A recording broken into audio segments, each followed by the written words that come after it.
Vamos com o grande debate que começa agora justamente nesse assunto, o quadro Grande Sucesso na CNN americana, modelo novo aqui no Brasil, já sucesso aqui no Brasil também, e nós temos como objetivo apresentar temas relevantes com visões diferentes sobre o mesmo assunto. Tudo para você construir a sua opinião, a sua forma de pensar. Os debatedores têm total independência e a opinião deles não reflete a posição da CNN. Participam comigo a advogada Gisele Soares e o advogado Tiago Anastácio. Vamos falar sobre o ex-ministro Sérgio Moro, que vai assistir ao vídeo da reunião ministerial do dia 22 de abril, em instantes, vídeo em que supostamente o presidente faz interferência nos rumos da Polícia Federal. Ontem, a nossa analista Renata Agostini trouxe em primeira mão aqui na CNN a íntegra do depoimento do ex-diretor-geral da Polícia Federal, Maurício Valeixo. Os argumentos iniciais sobre esse depoimento. Quero já começar com a seguinte pergunta. O depoimento de Valeixo, aliado de Moro, pivô desta situação envolvendo o presidente e o ex-ministro Sérgio Moro, o depoimento dele abala o Planalto ou é mais do mesmo? Implica o presidente da República ou é uma acusação fraca que não se sustenta? Gisele, começo com você a sua análise sobre o depoimento de Valeixo. Bom dia, Gotino. Bom dia. Bom dia, Tiago. Bom dia, Gisele. O depoimento ele não trouxe nenhuma novidade, confirmou as afirmações feitas pelo ministro Sérgio Moro e também as alegações que refutaram as interpretações e as conotações negativas ou os indícios que haviam sido enxergados pelo ministro Sérgio Moro na fala posterior do presidente no mesmo dia em que o ministro pediu demissão e fez justamente trouxe essas declarações que resultaram na instauração deste inquérito. É um inquérito que, embora sigiloso, tem o seu sigilo comprometido, que já chama a atenção para um aspecto justamente com relação a esse vídeo, que tem em si um grande interesse, um interesse público para que seja preservado, porque expõe situações e pessoas que nada tem que ver com relação às declarações em si que vêm sendo apuradas. O depoimento, então, do Valeixo traz detalhamentos daquilo que já havia sido dito, em nenhum momento indícios de desvio de finalidade, de comprometimento da moralidade ou de qualquer suspeita possível com relação à acusação principal, que seria a intenção do presidente de interferir de forma negativa, de forma perniciosa nas investigações da Polícia Federal. Tiago, os seus argumentos iniciais, por favor. Bom dia novamente, Gotino. Bom dia, Gisele, aos telespectadores. O depoimento, antes de mais nada, precisa de uma anotação importante. E é preciso que seja um pouco explicativo. Nós vivemos, graças ao bom Deus e graças à Constituinte de 1988, 85, 88, um momento muito importante no Brasil que vira e mexe desaparece dos nossos quadros históricos, que é a democracia.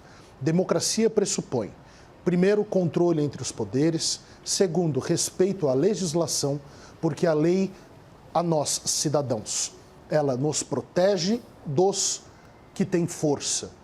Por que eu faço essa pequena introdução? Por uma razão muito simples, Gotino. A imprensa livre é uma das coisas mais elementares de uma democracia, de um Estado democrático de direito. A crítica que farei agora não tem nada a ver com a imprensa. Quando a imprensa recebe uma notícia, ela deve, sem dúvida nenhuma, levar a público. Mas temos já um problema gravíssimo nesse inquérito policial, que são crimes que estão sendo cometidos. O vazamento de informações de um inquérito sigiloso, ele viola a verdade, ele viola a lei, e nós não podemos querer a aplicação de leis violando leis. Essa é uma das elementares do Estado de Direito. E quais são esses crimes? Se violado o sigilo, se passado à imprensa o depoimento de alguém por um funcionário público, temos a violação de sigilo funcional.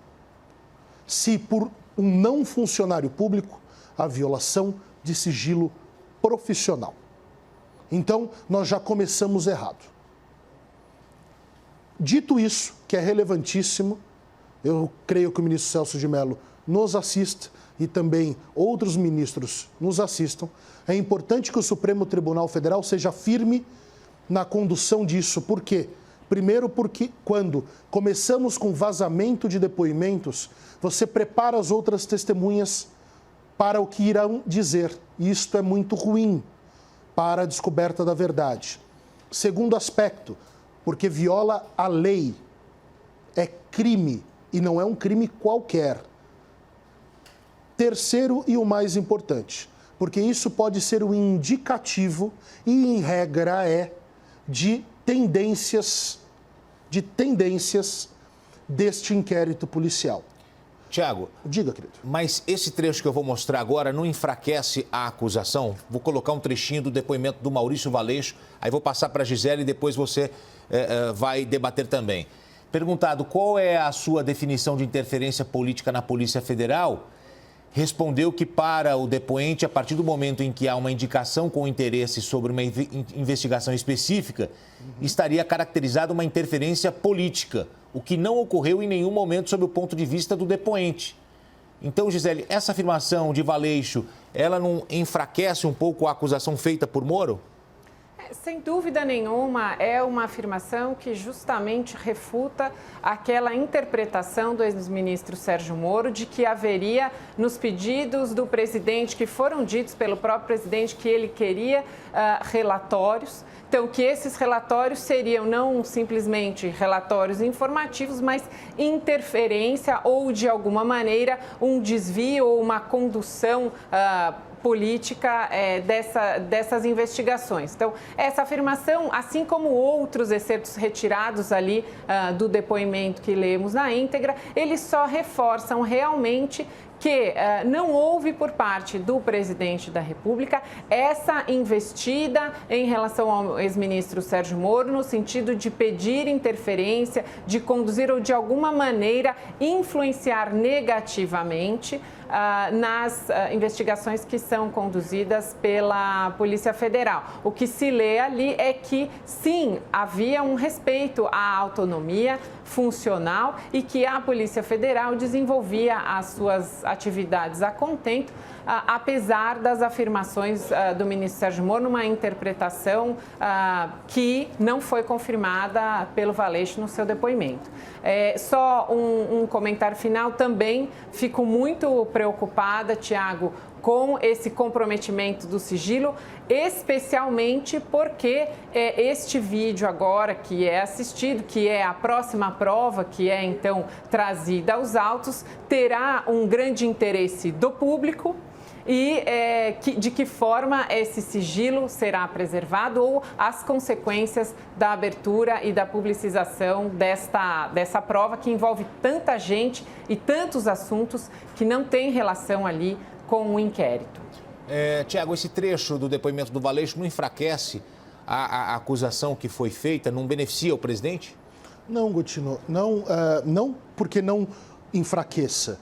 É que não podemos dizer isso ainda. Nós precisamos entender até mesmo a posição dessas figuras como testemunhas. O Valeixo tinha um contato fundamentalmente com o ministro Sérgio Moro. Precisamos saber, o ministro Sérgio Moro passava as informações para o Valeixo se sofria pressões políticas? Essa é uma questão que não foi perguntada. Eu não estou gostando nem um pouco dessas perguntas que estão sendo vazadas. E nós sabemos quais são as perguntas a partir das respostas, porque não consta no depoimento quais são as perguntas. Então, qual era a relação? Moro passava tudo para Valeixo ou ele consegue apresentar apenas aquilo que captou da sua situação? Moro sofreu do presidente essa pressão? Ou Moro propositadamente vai dizer que a pressão existiu por interesse político próprio?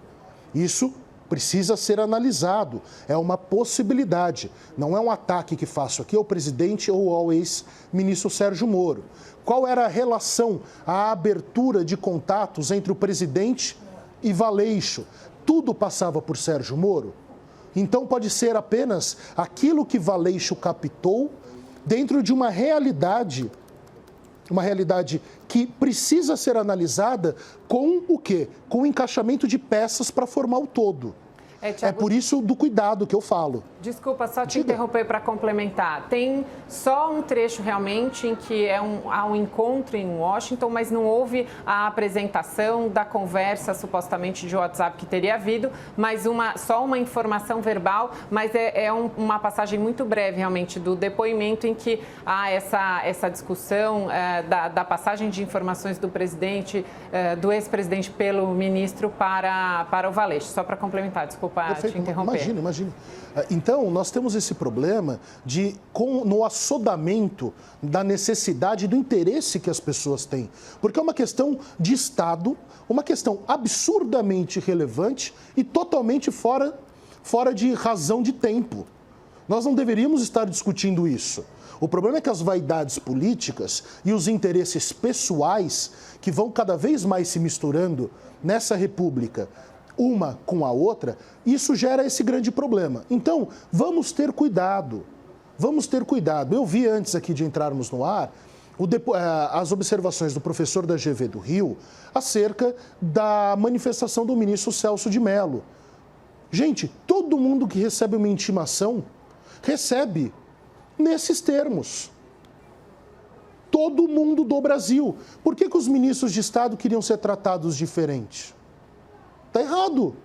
Todos recebem. Se não cumprir, poderá ser conduzido coercitivamente ou, inclusive, incorrer em crime de desobediência. Quando o ministro Celso, que é muito erudito, fala sobre a história das varas, etc., ele está fazendo um apanhado histórico do que é a condução coercitiva. Ele não está falando para baterem nos ministros. O problema é que as pessoas parecem que estão com um problema de interpretação cada vez mais grave. O ministro Celso de Mello, em momento nenhum, está sugerindo isso.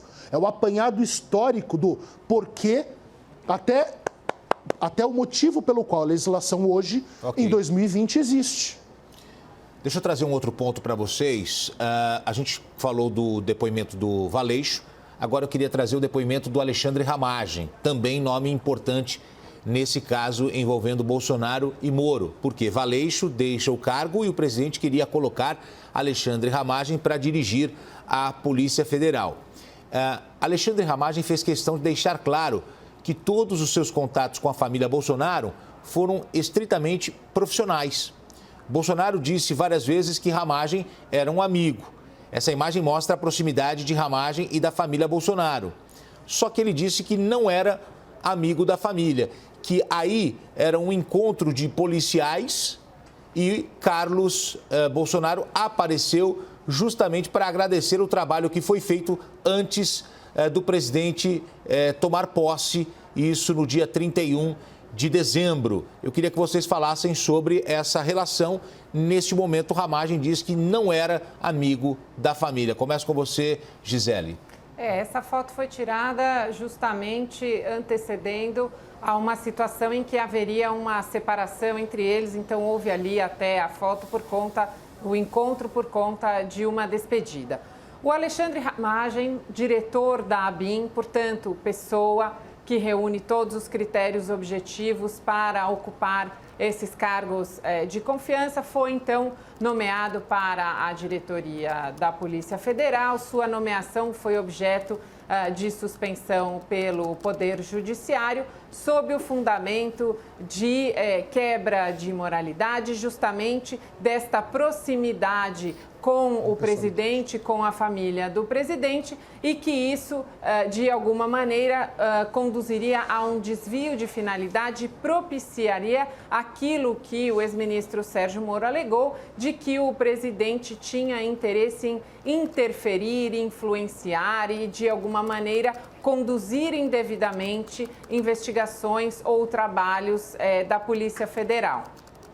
O depoimento do Alexandre Ramagem, assim como o de Valeixo, confirmou todas aquelas informações que já haviam sido publicizadas tanto pelo ex-ministro Sérgio Moro como e especialmente pelo presidente. O presidente disse que tomava café, acordava, dormia com Alexandre Ramagem, justamente porque ele foi a pessoa designada depois do ataque a facadas do segundo turno para cuidar da segurança do presidente. Foi assim que se conheceram e, obviamente, criaram laços de amizade, de confiança, por conta justamente desse dever funcional cumprido pelo Alexandre Ramagem, que depois o alçou para a ABIN e posteriormente para a Polícia Federal.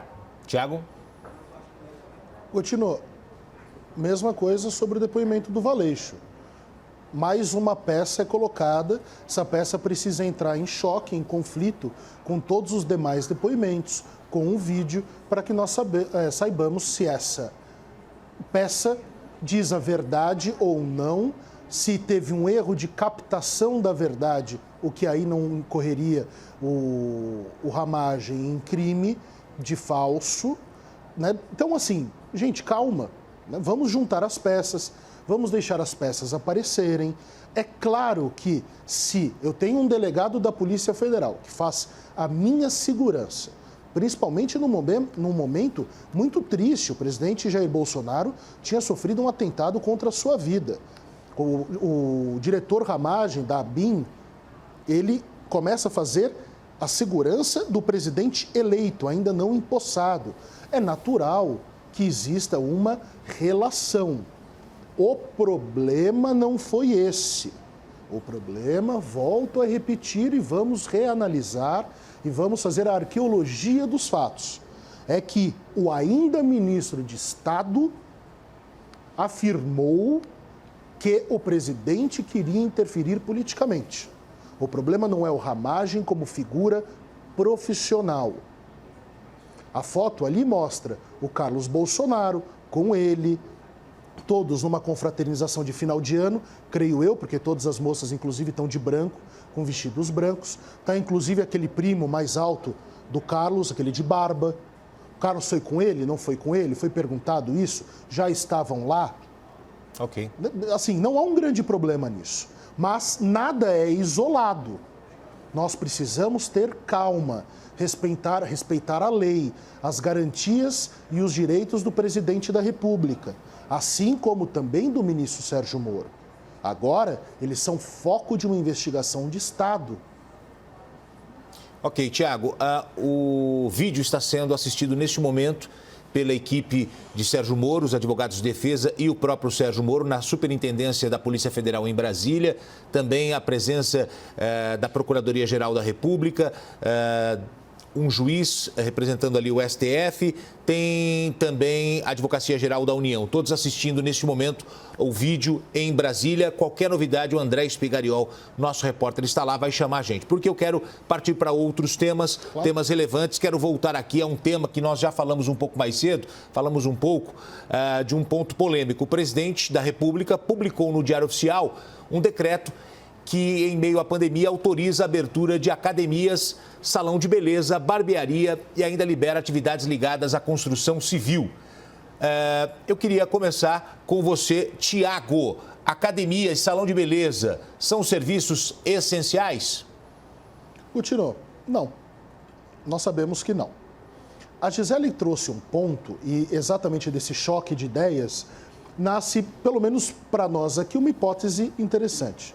Haveria problema se, dentro dessa nova normativa, desse decreto, se estabelecesse como fazer, se não colocasse em risco a saúde das pessoas, não sei.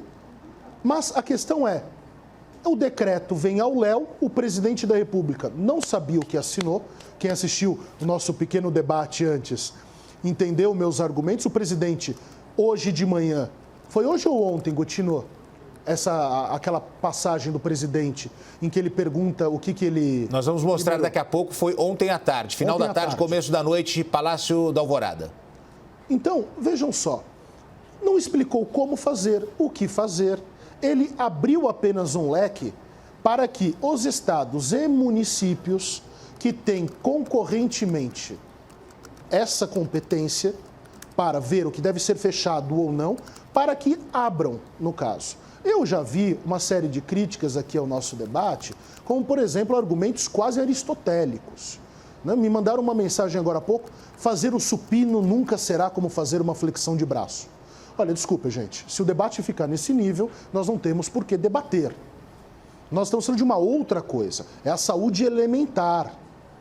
É a saúde elementar que estamos falando. Agora, nós não sabemos, primeiro, o presidente não sabia o que tinha liberado. Segundo, não consultou o ministro da Saúde. Tadinho do ministro Tais. Vocês viram a cara dele quando soube da informação.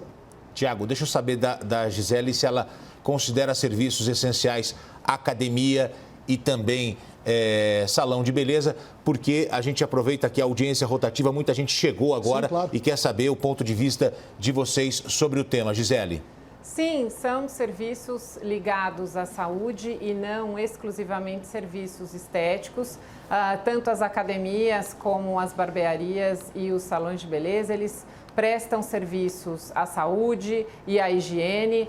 Muitas pessoas que frequentam academias muitas vezes nem gostam de frequentar academias, mas frequentam pela necessidade de se manterem ativas, de manterem tônus muscular, questões ortopédicas também exigem, recuperações pós-cirúrgicas, então aquela fase em que a pessoa já deixou a fisioterapia, mas ela precisa manter as atividades regulares e, principalmente, cabe ao governo federal, numa competência concorrente a estados e municípios, disciplinar questões ligadas à saúde, com vistas, especialmente neste momento de pandemia, aos protocolos sanitários de higiene. Então, o presidente faz uma publicação de um decreto, incluindo novos serviços, já naquele rol extenso de serviços essenciais, para que estados e municípios possam,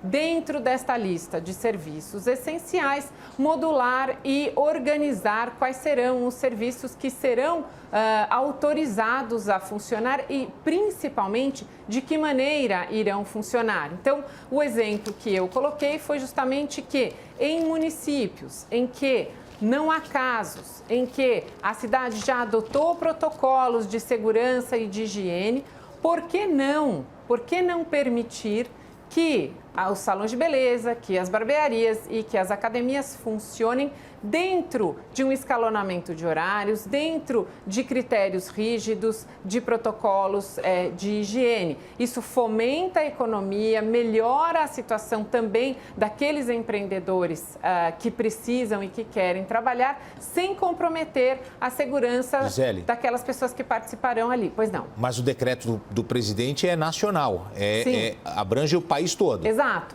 abrange o país todo. É uma questão de abrangência, Gotino. O presidente, ele então decreta para todo o país e cada governador e cada prefeito irá então fazer decretos dentro desses limites do decreto federal para adotar as medidas em seus estados e seus municípios. Já houve, inclusive, governadores e prefeitos que já disseram que não irão, neste momento, reconhecer que esses serviços serão serviços essenciais para efeitos de autorização de funcionamento ou de abertura, tampouco os outros que estão lá listados no decreto de março de serviços essenciais. Tiago? Bom, continua. Vamos lá. O presidente dá uma diretriz nacional. Como a competência é concorrente, governadores e prefeitos vão decidir, dentro das suas circunstâncias, se academias, cabeleireiros e barbeiros podem abrir ou não. Tenho problemas quando se afirma que são serviços essenciais, porque pode gerar consequências a esses trabalhadores no futuro, porque se considerados essenciais no momento de pandemia, ou seja, no momento mais grave da nossa vida pública nos últimos anos, serão considerados essenciais. E então, organizações de trabalho podem sofrer consequências no momento de reivindicações. Então, não é só a fotografia deste momento, são as consequências trabalhistas lá para frente também. Já que adoram falar de economia lá para frente, não, vamos pensar no retorno do Brasil, enquanto pessoas estão morrendo e abrindo-se o risco de mais pessoas serem contaminadas, porque eu espero que não sejam, mas o risco existe. E brincarmos com o risco de contaminação de uma doença tão grave já me parece de uma imoralidade pública do tamanho do planeta. Mas vamos aceitar essa hipótese. Temos também problemas, então, de legislação e como será interpretado isso. Volto ao que eu disse antes no nosso debate anterior. O meu problema é óbvio que não é contra o empregado, contra o trabalhador dessas áreas. Vamos deixar isso claro. É considerarmos essencial e abrirmos para esse risco. Lembrando, o presidente não sabia o que tinha assinado e um dos seus maiores apoiadores, inclusive financeiro, é um dos maiores donos de academias do país. É óbvio que a academia gera saúde, mas gera urgentemente a saúde para que em 2 meses nós consideremos essencial? Tiago, eu tenho aqui, Cláudio Santos fez uma cirurgia na coluna e faz natação para continuar andando. E ele já está há 2 meses sem fazer a natação e já está percebendo dificuldades. Sem dúvida, minha mãe está com câncer. Ela deveria estar andando também para aumentar a imunidade dela e ela tem que ficar em casa. Então, vamos analisar, vamos colocar os nossos problemas para o mundo. Uma coisa é o drama privado. Não, eu só coloquei esse argumento desse telespectador. Sim, claro, que é válido. Como que é válido. A academia como serviço essencial. Só estou colocando um questionamento aqui. Não é a minha opinião. Eu não falei que era a sua opinião, querido. O meu ponto é o seguinte: se colocarmos no debate público todos os dramas pessoais, tudo será liberado, porque todo mundo sofre consequências da pandemia. A questão é o quociente disso. Diga, Gisele. Desculpa. Mas só complementando, Tiago, é justamente nesse aspecto o meu argumento. O presidente, ele traz, então, as regras gerais. O governador vai fazer essa verificação no seu estado. Aqui, Gisele, ele não queria que houvesse concorrência. Ele já avisou de decretos há mais de 1 mês nesse aspecto. Sim. Não, só para complementar. Então, e o prefeito, ele age localmente. Então, é preciso sim que nós tenhamos atenção para as questões casuísticas, porque, inclusive, dentro de uma mesma cidade, nós temos visto que há bairros em lockdown e há outros bairros que não estão em lockdown. Então, esse atendimento local e essa visão mais casuística, neste momento, justamente por toda a excepcionalidade, Tiago, ela precisa ser também levada em consideração, justamente porque são soluções, microsoluções que precisam ser encontradas para cada realidade. Nós temos um país de uma extensão territorial tal que temos realmente situações absolutamente diferentes. Gisele, um exemplo. Eu concordo plenamente com o que você disse, até mesmo rememorando que está gravado, que são os grandes debates. Quem defendia isso, naquele momento, era eu. Quando o Supremo Tribunal, e começaram a atacar o Supremo Tribunal, porque o Gilmar Mendes foi padrinho de não sei quem, porque o Luiz Roberto Barroso fez não sei o quê, porque o Marco Aurélio é primo do Collor, porque ataca-se o Supremo por qualquer motivo. E defende-se o presidente da República por qualquer motivo também. Ataca-se o presidente também. Ataca-se, mas não por qualquer motivo. Não por qualquer motivo. Da mesma forma que acho que deve ser atacado, não, criticado. Olha, o presidente não é atacado, ele é criticado. Deixa eu colocar a fala do presidente para a gente... Pelo menos nas minhas palavras. Isso. Deixa eu colocar a fala do presidente para a gente seguir nesse tema, porque o assunto é muito interessante. Academias, salão de beleza, barbearia, cabeleireiro, muitos querem voltar ao trabalho depois do decreto do presidente. Só que estados e municípios têm as suas próprias regras. Vamos ouvir o que o presidente disse. Coloquei hoje, porque saúde é vida, tá? Academias, salão de beleza e cabeleireiro também, que isso aí é higiene, é vida. Tiago. Então, Gotino, volto ao meu comentário anterior. Ele não lembrava nem o que ele tinha liberado ou não. Tiveram que assoprar para ele. E com o detalhe, não olhemos essa fotografia. Isso não passou pelo ministro da Saúde, não passou pela vigilância sanitária. Vejam só, a questão não é a pessoa que precisa da academia, gente. Pelo amor de Deus, vamos pensar de forma minimamente racional. Todos estamos com problemas nos nossos trabalhos. Todos. Quem disser que não, está mentindo, a não ser as pessoas que estão em serviços essenciais. O presidente da República, no meio de uma pandemia, ele lança um decreto afirmando ser essencial para a saúde das pessoas, algo que ele sequer informa o ministro da Saúde. Vocês acham isso normal? Vocês acham que é um ato público fundamentado? Porque eu acho interessante. Critica-se o Ministério Público de São Paulo, na data de ontem, entrou com uma ação contra o rodízio. Por quê? Aqui de São Paulo. Por quê? Porque o Bruno Covas não apresentou o parecer técnico que o fundamenta. O presidente da República faz algo como fez ontem, lança um decreto como esse, e nós descobrimos numa coletiva que o ministro da Saúde não tinha nem ideia disso. Qual é o critério técnico? Então, o peso tem medidas diferentes a depender da ocasião de defesas ou ataques políticos. Nós precisamos, neste país, de critérios.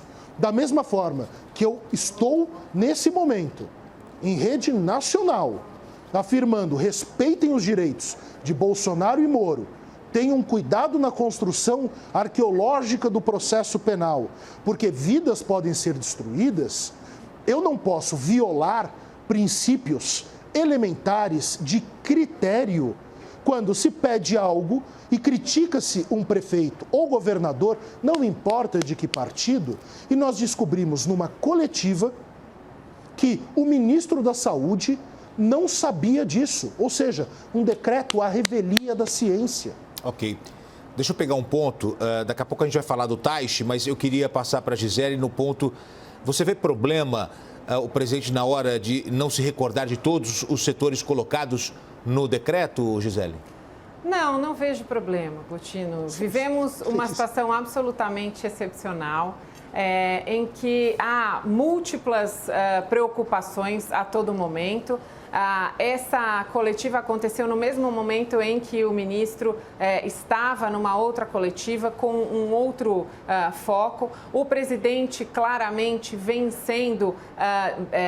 Ele tem que falar sobre muitos assuntos o tempo todo, ele precisa dar atenção para uma série de aspectos diferentes e ele, naquele momento em que falava, não se recordou ou preferiu, então, pedir ajuda para não cometer nenhum equívoco e, eventualmente, dizer algum serviço ali que não havia sido incluído no decreto. Mas só para, então, polemizarmos um pouco mais o debate aqui, Tiago, você estava falando de critério e coerência.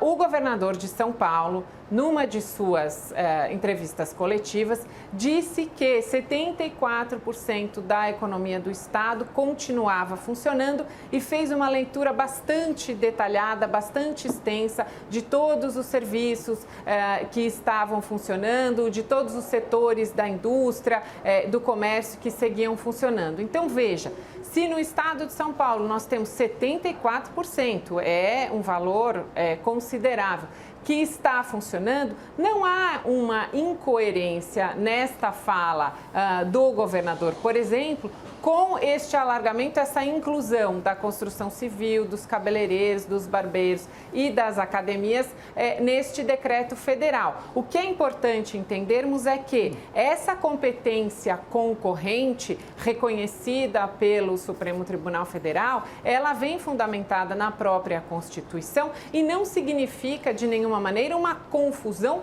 pela questão específica da competência concorrente. Não, nesse aspecto eu concordo plenamente Precisamos contigo. só fazer essa análise para uma compreensão, então, das realidades e a cada realidade aplicar, então, quais são esses serviços essenciais que são necessários, porque também a economia precisa ser levada em consideração. Em perspectiva, sem dúvida. Exatamente, porque é a consequência nefasta que virá depois. Estamos sendo avisados, mas as consequências da economia elas serão sentidas no prolongamento do tempo. Então, é no futuro que realmente nós vamos sentir a carga pesada de todos esses argumentos e esses números que vêm sendo trazidos pelos economistas, bastante drásticos, de deflação, inclusive.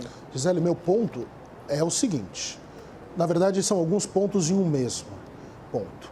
Vamos lá. Primeiro, quando o governador disse que 75% da máquina econômica, vamos chamar assim, da máquina econômica do estado de São Paulo estava em funcionamento, nós estamos falando da oficial.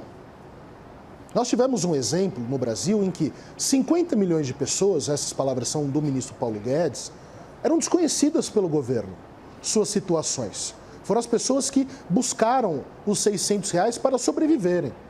Quando o governador fala dos 75%, nós estamos falando do oficial.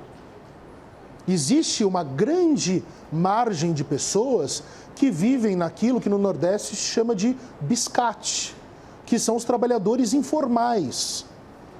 E essas pessoas também sofrem grandes dramas, como os donos de academia. E parece que as pessoas não entenderam que é um momento de sacrifício de todos. De todos, porque todos estão sofrendo consequências e todos merecem o nosso respeito, o nosso carinho. Agora, vamos lembrar o que aconteceu. Quando falamos em competência concorrente, quem atacou o Supremo Tribunal Federal foi o presidente Jair Bolsonaro. E a letra da lei era clara, é concorrente. E ele que discorda da lei e atacou alguém porque reafirmou a lei. Agora, com esse decreto, é óbvio que os governadores e prefeitos vão decidir o que deve ser aberto ou não. Mas temos que ter critérios. Por quê? Porque todo mundo acha que o que faz é essencial. E é. Para dentro de casa. A questão agora não é privada e pessoal. A questão é pública. Nós sabemos a diferença, porque nós temos formação no direito sobre isso. O que é público? É aquilo que é do interesse de todos. Eu faço uma coisa no meu particular, mas que é do interesse de todos. Então, aproveitando essa fala, vamos entrar em um outro tópico aqui importante. Não pressiona novamente estados e municípios, governadores e prefeitos? O presidente assina um decreto, mas a gente sabe que a competência dentro desse isolamento que acontece neste momento pertence a governadores e prefeitos, segundo o próprio STF. Não vai acirrar ainda mais essa relação entre o presidente e os governadores e prefeitos, Gisele? Não deveria acirrar essa relação deveria ser harmônica. Então, é preciso também que governadores e prefeitos recebam essas orientações, esses auxílios e todas essas medidas do governo federal como medidas positivas e propositivas. É preciso que haja essa recepção e que essas medidas sejam encartadas na realidade dos estados e na realidade dos municípios de uma forma, então, não reativa, mas de uma forma bastante receptiva, porque o que nós precisamos é justamente dessa harmonia de todos nós contra o vírus. Nós temos um inimigo comum e na medida em que perdemos nosso tempo e nossa energia nessas discussões internas, o vírus, inclusive, se aproveita disso para, então, se disseminar cada vez mais. Então, é preciso que haja por parte de governadores e de prefeitos essa responsabilidade. Eles precisam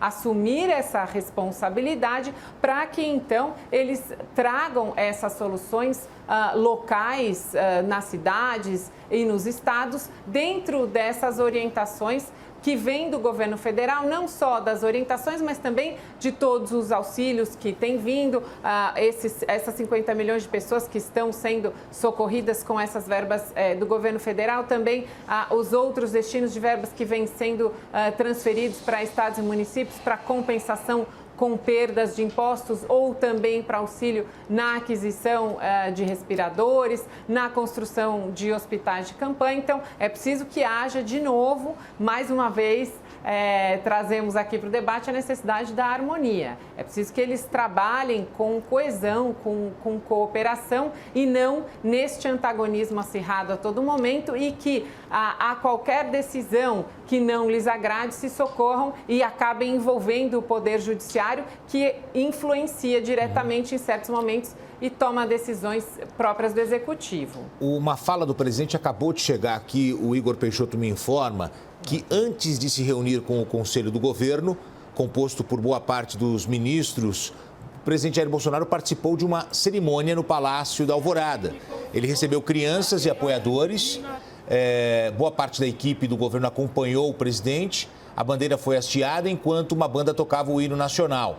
Após apoiadores falarem sobre a economia do país, em especial no estado de São Paulo, o presidente voltou a criticar a condução do governador João Dória durante a pandemia. Estamos voltando ao país à fome. Em função disso, tem que tratar a questão do vírus juntamente com o desemprego. São dois problemas, vírus e desemprego. Você trata só de um, problema se a máscara é necessária, presidente, se eles falam que a máscara é necessária para não transmitir, por que a gente não põe a máscara e volta a trabalhar? É isso que nós estamos precisando, estamos precisando trabalhar, presidente. O prefeito tem que conversar com o João Dória. Sim, mas... Porque o Supremo deu poderes para ele decidir essa questão aí. Enquanto comigo seria diferente. E aí, Tiago, é só colocar a máscara e voltar a trabalhar? Segundo o presidente da República, sim. Segundo os médicos, não. Agora, ficamos com quem? Gente, vamos fazer uma análise política? Simples. Uma bobagem. Quem está diminuindo a popularidade nesse momento? O presidente. São os dados, são as pesquisas. Quem está recebendo um certo apoio? Governadores. Não falo nem do João Dória aqui. Quem tem interesse no confronto político? Quem está caindo. É a regra elementar. Então, vejam só, vejam a pergunta que foi feita. Eles estão dizendo da máscara, eles estão dizendo. Vejam a gravidade manifestada nessa pergunta. Eles estão dizendo quem, cara pálida? Os médicos, OMS, todas as lideranças europeias, a liderança americana. Eles quem? Vejam como se tornou um jogo de nós contra eles. Enquanto nós estamos no meio de uma pandemia com 11 mil mortos no Brasil, com números que ainda são desconhecidos na sua totalidade. O João Dória, eu estou começando a achar que existe uma paixão entre o João Dória e Jair Bolsonaro. Não é possível. Um só fala do outro. Agora, o presidente da República fala sobre economia. Agora, quando tinha que fazer uma legislação sobre calamidade, ele não disse como, o que seria calamidade, como deveriam os governadores agir ou apenas apontar diretrizes. O governo federal não trouxe nada benéfico nesse aspecto, só disse o que era essencial, trouxe alguns nomes de isolamento, de formas de isolamento e distanciamento, e nada foi feito. Agora, o João Dória é o responsável pelas pessoas quererem ir trabalhar. Nós vamos ficar nesses ataques pessoais? Em vez de manifestações nas ruas, pedindo a cabeça de um ou de outro, de Jair ou de João, parece música de Gilberto Gil isso daí, as pessoas deveriam ir para a rua protestar e dizer o seguinte: parem de nos encher o saco, conversem, as pessoas estão morrendo. A economia vai passar por problemas muito graves, não aqui só, no mundo. A Alemanha não tem como governante o João Dória e o problema também estará lá. Ok, Tiago, vamos passar para a Gisele, só peço cuidado aqui com as palavras, por gentileza. Ah, sim, perdão. Gisele, você agora. O presidente, mais uma vez, reforçou, inclusive, um assunto que foi objeto aqui do nosso debate de hoje, que é justamente essa questão da competência concorrente. Ele, mais uma vez, diz, olha, se a competência fosse exclusivamente minha, as minhas decisões seriam diferentes, dando a entender que se a competência fosse do governo federal, ele estaria conduzindo, então, essas medidas de isolamento e de quarentena de uma forma diferente. Ele menciona o governador de São Paulo. São Paulo realmente tem a atenção do Brasil todo neste momento, justamente por concentrar o maior número de casos. Então, todos os outros estados estão atentos a São Paulo para uma verificação de como está sendo conduzida a política de enfrentamento da pandemia. Então, como vêm sendo adotadas as medidas aqui em São Paulo. Nós também citamos há pouco o exemplo de São Paulo, discutimos a questão da cidade, do rodízio, discutimos a questão do Estado e desses 74%, 75% do Estado que ainda, segundo o governador, estariam ativos. Então, este tipo de debate e essa discussão, ela pode acontecer desde que não fique só nesse antagonismo de opiniões. É preciso realmente que haja essa coordenação, porque precisamos que nossos governantes nos liderem para atravessarmos esse momento de pandemia, que em algum momento, ainda não sabemos como, mas que em algum momento sim irá passar. E da mesma forma que olhem e aprendam com o mundo que foi contaminado antes de nós, que vem adotando medidas num tempo avante do nosso em relação às contaminações, para que consigamos, inclusive, aprender com eles quais são as melhores medidas para a aplicação tropicalizada aqui para a nossa realidade brasileira. Olha, vamos rapidamente ver o que disse o governador do Pará, Helder Barbalho, em suas redes sociais, depois do anúncio do presidente, para a gente sair um pouquinho desse eixo Rio-São Paulo. Sim, claro. Olha só, diante do decreto do governo federal que considera salões de beleza, academias de ginástica e barbearias como serviços essenciais, reafirmo que aqui no Pará essas atividades permanecerão fechadas. A decisão é tomada com base no entendimento do STF. Esse pode ser, então, como a gente falou agora, mais um atrito entre o presidente e governadores e prefeitos. Como é que vocês avaliam essa colocação feita por este governador? Começo agora com você, Gisele. 1 minuto e depois 1 minuto para o Tiago para a gente mudar o tópico. Não é propriamente um atrito, é uma manifestação de rejeição à inclusão desses novos serviços. Está dentro da competência do governador, já garantida pela Constituição e reafirmada nessa decisão judicial do STF. Então, Tiago? Oi, desculpa. Minha posição nesse aspecto é absolutamente idêntica ao da Gisele. O governador conhece o drama da sua região, dali do seu estado, e decide por isso, creio que com base em critérios técnicos que, como coloquei, não foram a base desse decreto presidencial. Correto. Vocês foram ótimos, menos de 1 minuto. Inclusive, ganhamos mais tempo para debater esse último tópico que é muito relevante. O presidente, eu vou pedir para o Igor colocar primeiro o presidente falando, depois a gente coloca o Taish, só para que as pessoas em casa entendam a cronologia do que aconteceu. Por favor, Igor, coloca primeiramente o presidente falando sobre o decreto para liberação de academias e também salão de beleza. Vamos ouvir o presidente primeiro. Coloquei hoje, porque saúde é vida, tá? Academias, salão de beleza e cabeleireiro também. Isso aí é higiene, é vida. Um pouco mais tarde, no Palácio do Planalto, o gabinete de crise apresentando os dados do Ministério da Saúde, inclusive o ministro Nelson Taish, ele é perguntado e é surpreendido. Na coletiva de imprensa, o ministro disse que desconhecia a medida anunciada pelo presidente. Vamos ver. Tratar isso como essencial é um passo inicial, que foi uma decisão do presidente, que ele decidiu isso aí. Isso aí saiu hoje, isso. Ele acabou de falar com o Alvorada. Falou agora. Queria saber se isso passou pelo Ministério da Saúde? Decisão de? Quem sabe? É manicure, academia. Academia, salão de beleza, Barbearia. Barbearia, salão de beleza e academia. Isso passou pelo Ministério da Saúde? Não, isso aí não é...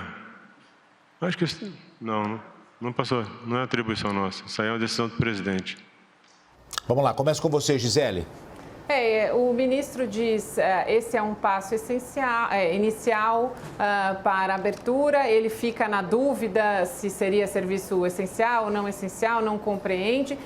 Claramente ele é informado naquele momento em que ele dava uma entrevista coletiva com um outro objetivo, ele passava informações específicas sobre contaminação, sobre números e formas de combate à pandemia. Ele então é surpreendido com essa informação, fica na dúvida e então informa que não é uma atribuição do Ministério da Saúde, que essa foi uma decisão do presidente.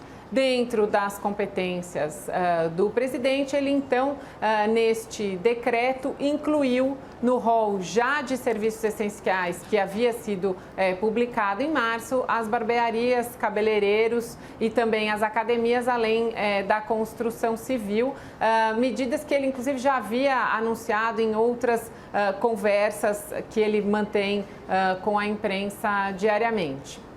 Tiago? Gotino, eu até usei uma expressão popular aqui, mas eu vou usar a expressão de Cícero no Senado romano para Catilina. Até quando abusarás de nossa paciência? Nós estamos vendo mais um ministro da Saúde sendo desrespeitado em público, ou pior, sendo colocado numa saia justa em público. A Gisele coloca pontos aqui, eu me lembro daquela velha máxima que nós temos na justiça criminal. As melhores defesas são as defesas do impossível. Então, é exatamente esses argumentos, eu aplaudo os argumentos da Gisele, mas vejam só, o ministro Taixe, ele não apenas é surpreendido, como ele balança a cabeça negativamente, tipo, que é isso? Vejam a situação que nós estamos. Até quando abusarão de nossa paciência? E aqui eu não falo só do Jair Bolsonaro, eu falo da postura política, não da postura de governança de outros governadores. Não é a hora disso. O ministro Paulo Guedes foi preciso nas suas palavras desde há muito. Democracia é barulhenta, e deve ser, mas não é a hora. Agora, o que acontece com esses governantes? O que acontece com o Sérgio Moro para fazer o que fez? Quais são os interesses que estão por trás disso? Não estou criticando a governança. Eu digo esses ataques que tomam tempo, que tiram a concentração da população, que passam uma mensagem de que tudo é permitido. Isso é muito negativo. Nós somos motivo de sarro internacional nesse momento. Bom, a nossa produção percebeu que no decreto publicado no Diário Oficial, que o próprio presidente postou no Twitter, ele menciona 4 vezes o Ministério da Saúde, nesse decreto sobre os novos serviços essenciais. A gente vai colocar para você, olha só, atividades essenciais, academias de esporte, salões de beleza e barbearias. E aí, em 4 momentos ali, menciona Ministério da Saúde, nos parágrafos abaixo, que estão colocados abaixo. Atividade de construção civil, obedecidas às determinações do Ministério da Saúde, atividades industriais, obedecidas às determinações do Ministério da Saúde, salões de beleza, obedecidas às determinações do Ministério da Saúde, academias de esporte de todas as modalidades, obedecidas às determinações do Ministério da Saúde. Não te causa estranheza, Gisele, ele mencionar 4 vezes o Ministério da Saúde e o ministro da Saúde não estava sabendo disso? Essa expressão obedecidas às determinações do Ministério da Saúde é justamente a ressalva que nós fizemos aqui hoje ao longo do debate, que significa que esses serviços essenciais estão sendo autorizados ou passam a ser autorizados por meio deste decreto e deverão ser executados desde que respeitem as determinações do Ministério da Saúde. Então, é preciso que, para que esses serviços, assim como os demais, para que eles sejam executados dentro de protocolos rigorosos de higiene, de distanciamento, de não aglomeração, determinados pelo Ministério da Saúde. Mas, sim, é importante que o Ministério da Saúde esteja envolvido, sem dúvida nenhuma, em todas as decisões tomadas com relação ao enfrentamento da pandemia ou em todas as decisões que sejam tomadas que tenham relação direta com os temas de responsabilidade da pasta. Tiago? Gotino, eu estou absolutamente assustado com essa coisa que a questão pública brasileira, os rumos da questão pública brasileira estão tomando. Nós estamos vendo decretos mentirosos. A determinação, Gisele, ali sobre o Ministério da Saúde, é como se o Ministério da Saúde tivesse sido consultado. Você está colocando um outro ponto de forma muito inteligente, que é a partir de diretrizes, sem dúvida. Aquilo será aplicado a partir de diretrizes, mas o decreto está falando que a decisão foi tomada com base em nortes dados pelo Ministério da Saúde. E está provado em vídeo. Ou seja, mentira. Que essas diretrizes já tivessem sido criadas antes mesmo do decreto. Né? Então, é publicado o decreto e junto já as diretrizes e os protocolos. Exato, é diferente. Ou seja, as pessoas estão mentindo em decreto oficial. O Valeixo ontem diz o quê? Que a saída dele, decreto ou outros atos de governo, que a saída dele foi combinada para ser mentirosa. E ninguém falou sobre isso. Tiago, eu vou pedir para você continuar, claro que já engatando os seus argumentos finais, porque a gente está se encaminhando para o final do grande debate. Então, utilize esse último minuto já para continuar esse raciocínio e os argumentos finais, por favor. Tá bom. Então, retomando, vejam a situação que nós estamos. O presidente da República falou com o Valeixo, e aí vamos pegar a palavra do Valeixo como certa, tá? Apenas para argumentar, não que de fato tenha ocorrido, isso será revelado depois, para ajustar o que ficaria melhor, ou seja, para mentir sobre os fatos. Ah, foi a pedido. Não tinha sido a pedido. E o presidente pede isso. Olha, vejam que estranho. Agora sai um decreto oficial, um decreto da Presidência da República, afirmando que o Ministério da Saúde apresentou informações e foi base para uma medida sanitária. E, ao mesmo tempo, o ministro da Saúde é surpreendido com o decreto? Nós estamos mentindo por decreto? Ok. É isso? Eu já vi liberdades serem cerceadas por decreto. Eu já vi quase que mortes na história da humanidade por decreto. Agora, mentira por decreto, só o país. Ok. Só o Brasil. Obrigado, Tiago Anastácio. Agora os argumentos finais da Gisele Soares, por favor. Falamos hoje muito em democracia, em liberdades, em direitos e responsabilidades.